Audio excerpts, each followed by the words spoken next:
Moodbidri college ಲೆಕ್ಚರ್ಸ್ಗಳಿಂದ ವಿದ್ಯಾರ್ಥಿನಿ ಮೇಲೆ rape ಆಗಿದೆ ಅನ್ನುವಂಥ ಗಂಭೀರ ಆರೋಪ ಕೇಳಿಬಂದಿದೆ. ನಿರಂತರವಾಗಿ 3 ಜನ ಫಿಸಿಕ್ಸ್ ಲೆಕ್ಚರರು, ಬಯಾಲಜಿ ಲೆಕ್ಚರರು ಮತ್ತು ಅವರ ಸ್ನೇಹಿತ 3 ಜನ ವಿದ್ಯಾರ್ಥಿ ಮೇಲೆ ನಿರಂತರವಾಗಿ ಅತ್ಯಾಚಾರ ಮಾಡಿದ್ದಾರೆ ಅನ್ನುವ ಆರೋಪ ಕೇಳಿಬರ್ತಾ ಇದೆ. ಆ ಯುವತಿ ಬೆಂಗಳೂರು ಮೂಲದ ವಿದ್ಯಾರ್ಥಿನಿ ಅನ್ನೋದು ಗೊತ್ತಾಗಿದೆ.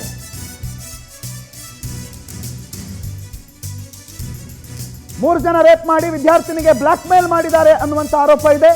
Physics lecturer Narendra, biology lecturer Sandeep ಮತ್ತು ಅವರ ಸ್ನೇಹಿತ ಅನೂಪ್ ಮೇಲೆ ರೇಪ್ ಆರೋಪ ಕೇಳಿಬಂದಿದೆ. ಮೂವರನ್ನ ಬಂಧಿಸಿ ಮಾರಸಹಳ್ಳಿ ಪೊಲೀಸ್ ಠಾಣೆ ಪೊಲೀಸರು ತನಿಖೆಯನ್ನು ಆರಂಭ ಮಾಡಿದ್ದಾರೆ.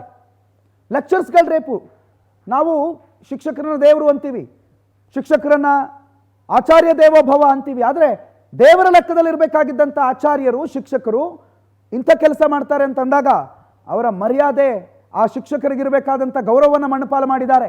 ಅದು ಮೂಡುಬಿದ್ರೆ ಶಿಕ್ಷಣ ಕಾಶಿ ಅಂತ ಕರೆಸ್ಕೊಳ್ಳುವಂಥ ಮೂಡುಬಿದ್ರೆನಲ್ಲಿ ಓರ್ವ ವಿದ್ಯಾರ್ಥಿನಿ ಮೇಲೆ ಈ ರೀತಿ ರೇಪ್ ಆಗುತ್ತೆ. 3 ಜನ ಸತತವಾಗಿ ನಿರಂತರವಾಗಿ ರೇಪ್ ಮಾಡ್ತಾರೆ, ಆಕೆಯ ಮೇಲೆ ಬ್ಲ್ಯಾಕ್ ಮೇಲ್ ಮಾಡ್ತಾರೆ ಅಂತಂದರೆ ಎಜುಕೇಷನ್ ಸಿಸ್ಟಮ್ ಎಲ್ಲಿದೆ, ಹೆಣ್ಣಿನ ಗೌರವ ಎಲ್ಲಿದೆ?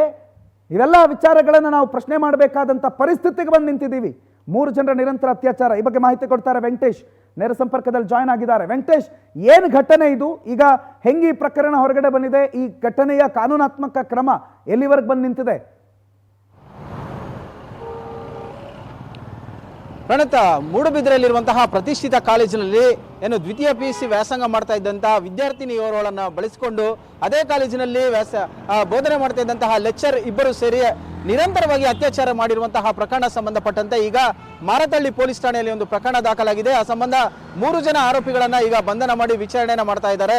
ಈ ಪ್ರಕರಣದ ಹಿನ್ನೆಲೆಯನ್ನ ನಾವು ನೋಡೋದಾದ್ರೆ, ಈ ಕಾಲೇಜಿನಲ್ಲಿ ಓದ್ತಾ ಇದ್ದಂತಹ ವಿದ್ಯಾರ್ಥಿನಿಗೆ ಆತ ಫಿಸಿಕ್ಸ್ ಲೆಕ್ಚರ್ ಏನಿದ್ದಾನೆ ನರೇಂದ್ರ, ಈತ ಪ್ರತಿನಿತ್ಯ ಕೂಡ ನೋಟ್ಸ್ ನೀಡುವಂತಹ ನೆಪದಲ್ಲಿ ಆಕೆಯನ್ನ ಕರೆದು ಮಾತಾಡಿಸುವಂಥದ್ದು, ಮೊಬೈಲ್ ಅನ್ನ ತೆಗೆದುಕೊಂಡು ನಂಬರ್ ಅಲ್ಲಿ ಚಾಟ್ ಮಾಡುವಂಥದ್ದು ಹೀಗೆ ಮಾಡ್ತಾ ಇರ್ತಾರೆ.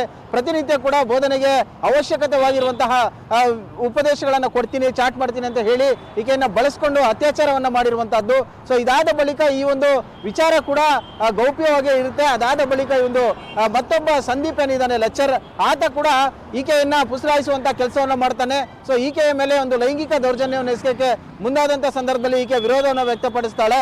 ಆಗ ಈತ ನರೇಂದ್ರನ ಜೊತೆ ಇರುವಂತಹ ಫೋಟೋಗಳು ಎಲ್ಲವೂ ಕೂಡ ಗೊತ್ತಿದೆ, ಇದನ್ನೆಲ್ಲವನ್ನು ಕೂಡ ಕಾಲೇಜ್ನಲ್ಲಿ ತೋರಿಸ್ತೀನಿ, ನಿನ್ನ ಮರ್ಯಾದೆಯನ್ನು ತೆಗಿತೀನಿ ಅಂತ ಹೇಳಿ ಆಕೆಯನ್ನ ಬ್ಲಾಕ್ ಮೇಲ್ ಮಾಡ್ತಾನೆ. ಅದಾದ ಬಳಿಕ ಆಕೆಯನ್ನ ಕರ್ಕೊಂಡು ಅನೂಪ್ ಎನ್ನುವಂತಹ ಒಂದು ಸ್ನೇಹಿತ ಏನಿರ್ತಾನೆ ಆತನ ರೂಮ್ಗೆ ಕರ್ಕೊಂಡು ಹೋಗ್ತಾನೆ. ಸೊ ಆ ರೂಮ್ಗೆ ಕರ್ಕೊಂಡು ಹೋಗಿ ಆಕೆಯ ಮೇಲೆ ಕೂಡ ಅತ್ಯಾಚಾರವನ್ನ ಮಾಡ್ತಾನೆ. ಇದಾದ ಬಳಿಕ ಆ ರೂಮ್ನ ಮಾಲೀಕ ಅನೂಪ್ ಏನಿದ್ದಾನೆ ಈತ ಕೂಡ ಆಕೆಯನ್ನ ಕರೆಸಿ ಮಾತಾಡಿ, ನೀನು ನಮ್ಮ ರೂಮ್ಗೆ ಬಂದಿರೋದಕ್ಕೆ CCTVಯಲ್ಲಿ ರೆಕಾರ್ಡ್ ಆಗಿದೆ, ಈ ಫುಟೇಜ್ ಏನಿದೆ ಎಲ್ಲವನ್ನು ಕೂಡ ನಿಮ್ಮ ಪೇರೆಂಟ್ಸ್ಗೆ ಕೊಡ್ತೀನಿ, ನಿಮ್ಮ ಫ್ರೆಂಡ್ಸ್ ಹತ್ರ ತೋರಿಸ್ತೀನಿ ಅಂತ ಹೇಳಿ ಆಗ ಆತ ಕೂಡ ಬ್ಲಾಕ್ ಮೇಲ್ ಮಾಡಿ ಆಕೆಯ ಮೇಲೆ ಅತ್ಯಾಚಾರವನ್ನ ಎಸಗ್ತಾನೆ. ಈ ಘಟನೆಯಿಂದ ಮಾನಸಿಕವಾಗಿ ನೊಂದಂತಹ ವಿದ್ಯಾರ್ಥಿನಿ ತನ್ನ ಪೋಷಕರಿಗೆ ವಿಚಾರವನ್ನ ತಿಳಿಸ್ತಾರೆ.